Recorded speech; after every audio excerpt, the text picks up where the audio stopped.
है। हमारे यहाँ से 2.25 करोड़ मजदूर बाहर जाते हैं, 2.25 करोड़, और उनके लिए कोई सुविधा नहीं है। वो बाथरूम में नीचे कोसी सीमांचल मिथिलांचल का सबसे ज्यादा मजदूर आता है, ना तो उनको सुविधा है, ना जनरल डब्बा है, ना उसको टिकट भाड़ा में किराया सही ढंग से वो कर पाता है।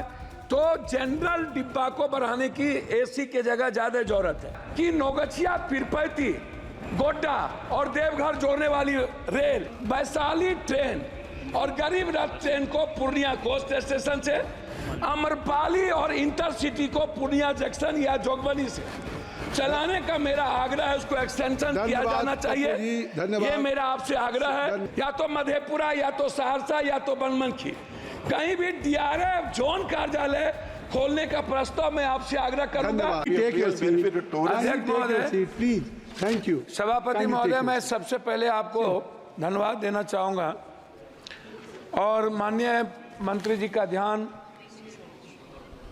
जो वर्तमान में 12 लाख कर्मचारी कार्यरत हैं, उसके बाद 10 सालों से 5000 कर्मियों की नियुक्ति की प्रक्रिया शुरू हुई 5 साल पहले, और अभी तक जब आप देखेंगे तो उसमें group A 1965, group C B 105, group C 2,48,895, operation safety free 53,178 पद खाली है। ये आपके जवाब हैं। मेरा आग्रह है कि जो ग्रुप सी या बी जो लोग हैं, ये समाज के बहुत अंतिम व्यक्ति जो अपने लाइफ के लिए एग्जिस्ट करता है, वह उनकी जीवन की सबसे आवश्यकता है। तो मैं सबसे पहले नियुक्ति पर आपका ध्यान आकृष्ट करूंगा। रेल की सेफ्टी हो या किसी भी चीज़ों की व्यवस्था, उसमें नियुक्ति सबसे इम्पोर्टेंट है। दूसरा, कोरोना के समय जो भी ट्रेन बंद हुई थी, रेलवे मंत्री महोदय, मेरा आग्रह है, चाहे जो भी हम सफ़र हो हमारे इलाके का, जो कटिहार से चल के पूर्णिया सहरसा होते हुए अलीगढ़ जैसा इम्पोर्टेंट जगह, सहरसा कोसी सीमांचल के बच्चे अलीगढ़ सबसे ज़्यादा पढ़ने जाते हैं, वह ट्रेन बंद हो गई। मैं कोरोना के पहले 2 बात और कहना चाहूँगा कि आपने 50% हमारे जो ओल्ड बुजुर्ग थे, जिनका आपने रेलवे भाड़ा बंद कर दी, साथ साथ हमारे जो पत्रकार हैं, जो गाइडलाइन के तहत आते थे, जिनका 50% रियायत पर मिलता था, पत्रकारों को भी बंद कर दिया गया और ओल्ड बुजुर्गों को भी। मेरा आग्रह होगा कि आपसे बार बार सभी लोग मिले हैं और आप चाहते भी हैं, 4 साल पहले से लेके अभी तक उसका शुरुआत रियायत जो थी ओल्ड नहीं हो पाया है। मेरा वो दूसरा है। तीसरा है, आज मेरी बेटी हमसे कह रही थी कि वो नेशनल खेलती है, कि जब हम लोकल ट्रेन से पापा टीम के साथ जाते हैं तो सबसे ज़्यादा बच्चियों की सुरक्षा और बाथरूम और हाइजीन किचन की आवश्यकता होती है। उन्होंने मुझसे कहा कि पापा सबसे पहले यदि ट्रेन में कोई व्यवस्था करिए तो आप आग्रह करिए मंत्री जी से कि जनरल जो डिब्बा होता है उसके खिड़की 25 होती है, खिड़की खुला रहता है, खिड़की के लोहा टूटे रहते हैं, स्थिति अच्छी नहीं होती है, वो सुरक्षा की दृष्टि से काफ़ी महत्वपूर्ण है। साथ नहीं, मैं वही जी मांगी रख रहे हैं। दूसरा चीज जो सफाई है, ये बहुत महत्वपूर्ण है। महिलाओं के लिए अलग बाथरूम की आवश्यकता है, जेंट्स का अलग हो, क्योंकि आप जानते हैं महिलाएं और जेंट्स का जो टॉयलेट का तरीका है बिल्कुल डिफरेंट है, इसलिए महिलाओं की बाथरूम की आवश्यकता पर ध्यान देने की जरूरत है। प्लेटफॉर्म पर कहीं भी वेटिंग हॉल नहीं है ढंग का, और जो वेटिंग हॉल है वो उसके सामान से भर जाता है, लोगों को रहने की व्यवस्था नहीं है। जैसे हमारे यहाँ पूर्णिया जंक्शन है, पूर्णिया कोर्ट है, बनमनखी है, मुरलीगंज है, मधेपुरा, अब इधर कस्बा है, जो जोगबनी से चलने वाली चीजें हैं, मैं उसकी बात बता रहा हूँ, तो वो सबसे ज्यादा महत्वपूर्ण है।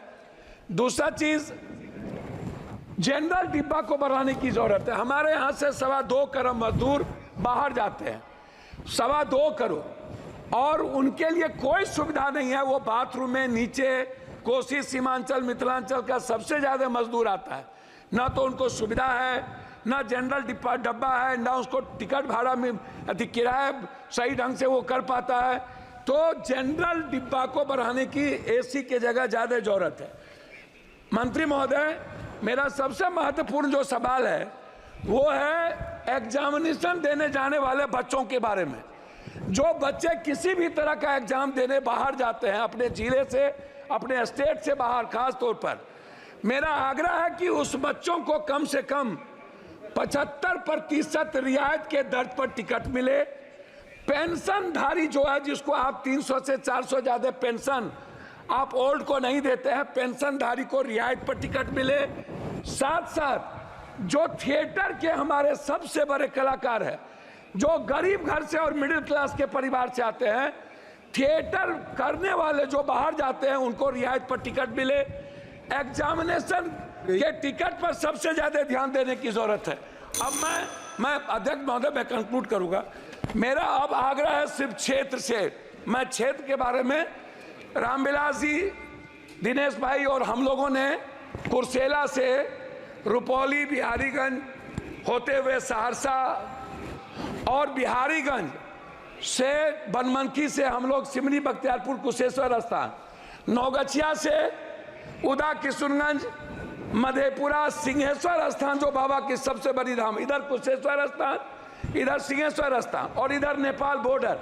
मैं नेपाल को जोड़ने वाली जो भीमनगर है, जो नौगछिया से, इधर कुर्सेला से मुरलीगंज होते हुए भीमनगर, और उस साइड में गलगलिया से बनमनखी होते हुए बिहारीगंज, सिमरी, बख्तियारपुर, उदा, किशनगंज होते हुए कुशेश्वर स्थान, और इस साइड सुल्तानगंज से बिहपुर और बिहपुर से आलमनगर होते हुए जोड़ने का काम, क्योंकि सुल्तानगंज देवघर के बीच जोड़ना आवश्यक है। मैं सभापति महोदय अंत करना चाहूंगा। मनिहारी और साहबगंज के बीच पुल बन रहा है, लेकिन मनिहारी जो मुख्य कटिहार पूर्णिया को जोड़ता है, उसके लिए कोई व्यवस्था नहीं है। मेरा अंत में आग्रह है कि नौगछिया, पीरपैती, गोड्डा और देवघर जोड़ने वाली रेल, अंत में दो आग्रह है। जो सहरसा से वैशाली, जिसको हम लोगों ने मिलकर शुरू किया था, मेरा अंतिम है सर 2 लाइन है।